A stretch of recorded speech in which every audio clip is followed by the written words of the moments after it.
Assalamualaikum warahmatullahi wabarakatuh. Kami dari kelompok 10 akan mempresentasikan tentang etika wirausaha atau etika bisnis yang beranggotakan saya sendiri, Atik Dwi Lestari, Azulma Mahirotunisa, dan Heni Nurlaili. Selamat melihat dan mendengarkan video presentasi dari kelompok kami. Baiklah, saya Heni Nurlaili, NIM 031. Yang pertama, di sini saya akan menjelaskan hakikat etika wirausaha. Dalam kehidupan bidang usaha atau dunia bisnis, seorang wirausaha tidak berdiam diri tetapi memerlukan bantuan para wirausaha lainnya, bantuan pihak pemerintah atau badan-badan usaha terkait. Oleh karena itu, etika seorang wirausaha harus menunjukkan tingkah laku yang baik, sopan santun, tolong menolong, teguh rasa, hormat menghormati satu sama lain. Etika wirausaha adalah 1. Wirausaha adalah tugas mulia dan kebiasaan baik. Yang kedua, menampa pikiran untuk maju. Yang ketiga, kebiasaan untuk membentuk watak. Yang keempat, membersihkan diri dari kebiasaan berpikir negatif. Yang kelima, kebiasaan berprakarsa. Yang keenam, kepercayaan kepada diri sendiri. Yang ketujuh, membersihkan hambatan buatan sendiri. Dan yang kedelapan, mempunyai kemauan, daya upaya, dan perencanaan. Etika wirausaha dapat diartikan sebagai adat sopan santun, adat kebiasaan, dan aturan-aturan yang berlaku di lingkungan kewirausahaan. Selanjutnya yaitu etika kewirausahaan. Di sini etika bisnis adalah acuan bagi perusahaan dalam melaksanakan usaha, termasuk dalam berinteraksi dengan pemangku kepentingan. Faktor-faktor yang mendorong timbulnya etika bisnis itu yang pertama, mengejar keuntungan dan kepentingan pribadi. Yang kedua yaitu tekanan persaingan terhadap laba perusahaan. Yang ketiga yaitu pertentangan antara nilai-nilai perusahaan dengan perorangan. Etika bisnis sering disebut juga sebagai etika organisasional, dengan memperhatikan individu yang bekerja di dalamnya dan lingkungan pasar yang kompetitif. Etika dalam bisnis juga menunjukkan bisnis itu sebagai suatu entitas yang berbeda dan bertindak secara kompetitif. Etika bisnis sebagai satu entitas dilakukan oleh personal dalam organisasi bisnis sebagai wirausaha, manajer, dan karyawan. Etika bisnis itu juga berarti bahwa standar-standar nilai, ya, etika bisnis itu adalah standar-standar nilai yang menjadi pedoman atau acuan manajer dan segenap karyawan dalam pengambilan keputusan dan mengoperasikan bisnis yang etis. Seringkali etika bisnis seakan telah menjadi bagian yang terlupakan dalam dunia bisnis, yang tampak hanya bagaimana cara untuk bisa mendapatkan keuntungan sebanyaknya dan secepat mungkin. Padahal hal ini jelas dilarang karena etika bisnis yang baik itu mengajarkan untuk tidak merugikan pihak lain.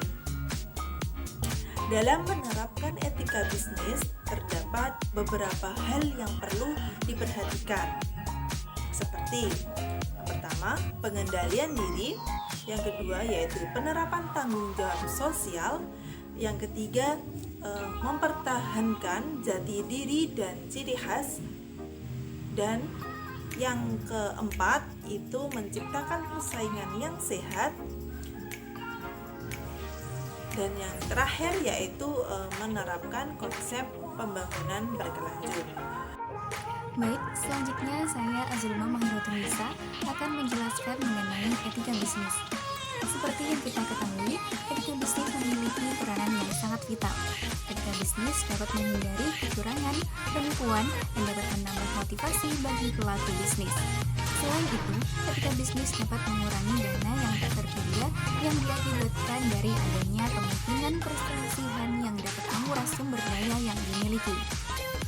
Jadi, dengan etika bisnis akan tercipta persaingan yang sehat, damai, terhindar dari konflik, dan tentunya saling menguntungkan.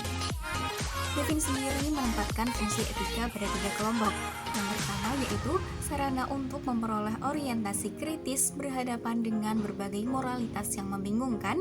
Yang kedua, etika ingin menampilkan keterampilan intelektual, yaitu keterampilan untuk berargumentasi secara rasional dan kritis. Yang ketiga, orientasi etik diperlukan dalam mengambil sikap yang wajar dalam suasana pluralisme. Yang selanjutnya yaitu norma kewirausahaan. Selain etika dan perilaku, yang penting dalam bisnis adalah norma etika. Menurut Zimmer, ada 3 tingkatan etika, yaitu yang pertama hukum, berlaku bagi masyarakat secara umum yang mengatur perbuatan yang boleh dilakukan dan tidak boleh dilakukan.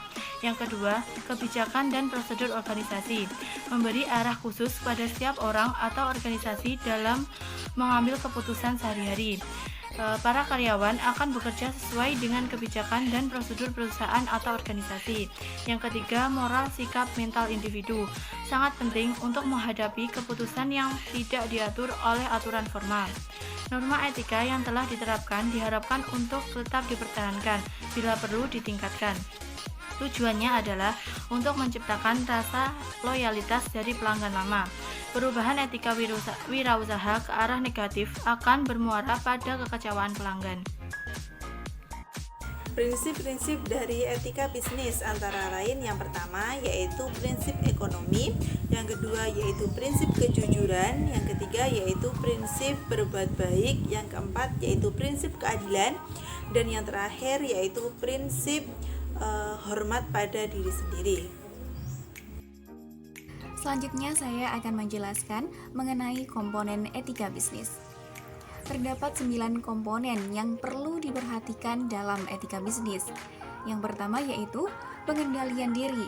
Pelaku bisnis harus bisa mengendalikan diri dalam menjalankan usahanya. Tidak boleh bermain curang, menekan pihak lain, atau melakukan segala hal yang merugikan, serta harus peduli terhadap lingkungan sekitarnya. Yang kedua yaitu pengembangan tanggung jawab sosial. Pelaku bisnis dituntut untuk peduli dengan keadaan masyarakat. Pelaku bisnis tidak boleh mengambil kesempatan dengan menjual dengan harga tinggi saat kelebihan permintaan.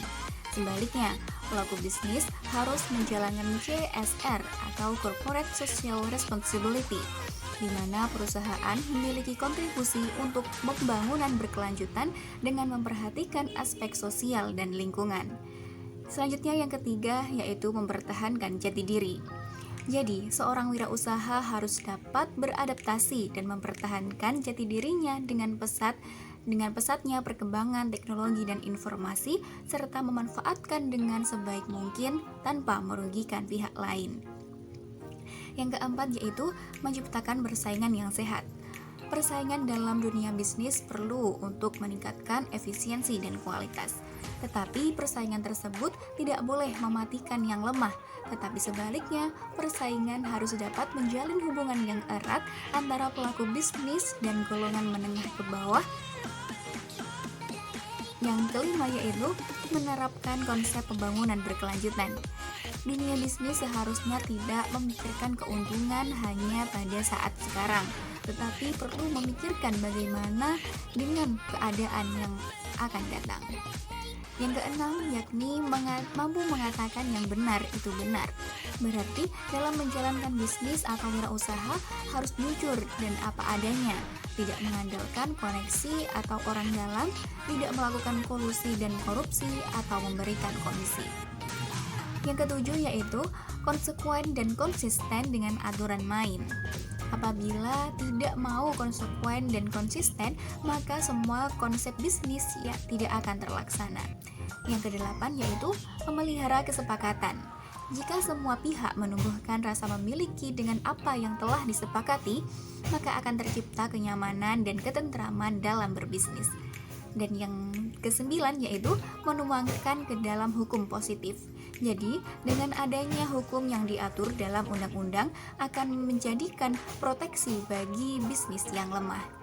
Mungkin itu penjelasan dari saya. Sekian, terima kasih. Yang terakhir yaitu manfaat etika bisnis. Etika bisnis sangat penting karena diperlukan untuk mencapai kesuksesan jangka panjang dalam sebuah bisnis. Reputasi perusahaan yang baik yang dilandasi oleh etika bisnis merupakan sebuah keuntungan yang kompetitif yang sulit ditiru. Praktek etika perusahaan akan selalu menguntungkan perusahaan, baik untuk jangka menengah maupun jangka panjang. Karena yang pertama dapat mengurangi biaya akibat dicegahnya kemungkinan terjadi friksi baik intern maupun ekstern. Yang kedua, dapat meningkatkan motivasi kerja. Yang ketiga, melindungi prinsip kebebasan berniaga.